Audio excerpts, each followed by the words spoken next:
आपका स्वागत है मेरे यूट्यूब चैनल स्टडी फैक्ट्स पे। तो चलिए आज हम बात करते हैं विलियनों की सांद्रता के बारे में। इसके बारे में हमको पूरे अच्छे से डिटेल से जानना है क्योंकि ये 11th और 12th दोनों का टॉपिक है। तो चलिए हम जानते हैं कॉन्सेंट्रेशंस ऑफ सॉल्यूशन। इसका डेफिनेशन ये है कि विलायक की निश्चित मात्रा में उपस्थित विलय की मात्रा को विलियन का सांद्रता कहते हैं। क्या है डेफिनेशन इसका? विलायक की निश्चित मात्रा में उपस्थित विलय की मात्रा को विलियन का सांद्रता कहते हैं। अब हम पॉइंट में एक बात जानते हैं यहाँ पे कि विलियन की सांद्रता को निम्न प्रकार से व्यक्त किया जा सकता है। अब निम्न प्रकार कौन सी है? तो इसके अंतर्गत 8 प्रकार आते हैं। सबसे पहला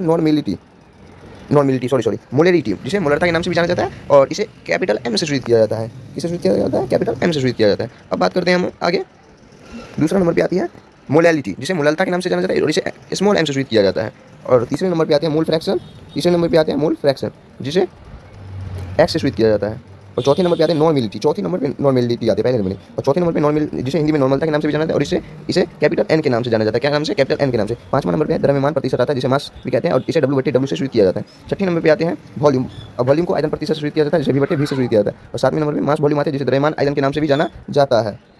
और आठवें नंबर पे आते हैं पार्ट पर मिलियन। क्या आते हैं? पार्ट पर मिलियन, जिसे ppm के नाम से भी जाना जाता है। उसके बाद हम बात करें तो आगे हम इस आठों के बारे में अच्छे से जानते हैं। क्या है नहीं है? Molality, mole fraction, normality, mass volume, part पर मिलियन, आठों के बारे में हम लाइन बाय लाइन अच्छे से जानते हैं। चलिए हम सबसे पहले जानते हैं मोलरता के बारे में। ये मोलरता के बारे में हम सबसे पहले जानते हैं। इसके बारे में सबसे पहले नंबर पे चलिए बात करते हैं मोलरता के बारे में। देखिए दोस्तों, तो यहाँ पे हम आपको मोलरता के बारे में बताने जा रहे हैं, तो आप सब ध्यान से देखिए। मोलरता मोलरता, इसका जो डेफिनेशन होगा, 1 लीटर विलियन में उपस्थित विलय की मोलों की संख्या को मोलरता कहते हैं। इसमें क्या बोलना है? 1 लीटर विलियन में उपस्थित विलय की मोलों की संख्या को मोलरता कहते हैं। अब इसका जो है ना भैया, आपको हम बता रहे हैं याद करने का ट्रिक, शॉर्ट में एकदम। इसका फॉर्मूला देखिए, मोलरता बराबर विलय की मोलों की संख्या बटे विलियन का आयतन लीटर में। तो यहाँ पर क्या बोला? 1 लीटर विलियन में, नीचे यहाँ पे ध्यान दीजिए आप लोग, 1 लीटर विलियन में उपस्थित विलय की मोलों की संख्या, क्या? विलय की मोलों की संख्या को क्या कहते हैं? मोलरता कहते हैं। फिर से आपको हमें इसको याद, देखिए याद करने में ज़्यादा कुछ है नहीं, आपको हम 2 मिनट में याद करवा रहे हैं आपको। देखिए क्या बोला?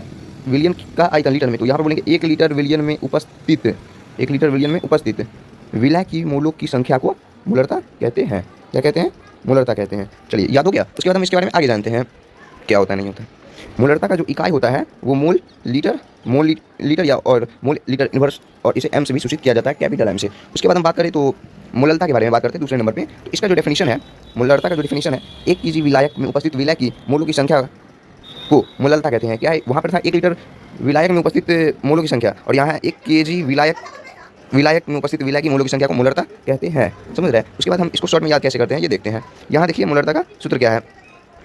मोलरता बराबर विलय की मोलों की संख्या, क्या है? विलय की मोलों की संख्या बटे विलायक का द्रव्यमान kg में। विलायक का द्रव्यमान क्या है भैया? kg में है। क्यों? तो यहाँ पर देखिए, वहाँ जो हम बात किए थे आपको दिखा रहे हैं, यहाँ पे विलायक का आयतन लीटर में और यहाँ पर है विलायक का द्रव्यमान kg में। मतलब यहाँ का डेफिनेशन बनेगा 1 kg विलायक में उपस्थित विलय की मोलों की संख्या को मोलरता कहते हैं। समझ गए? क्या कहते हैं? मोलरता कहते हैं।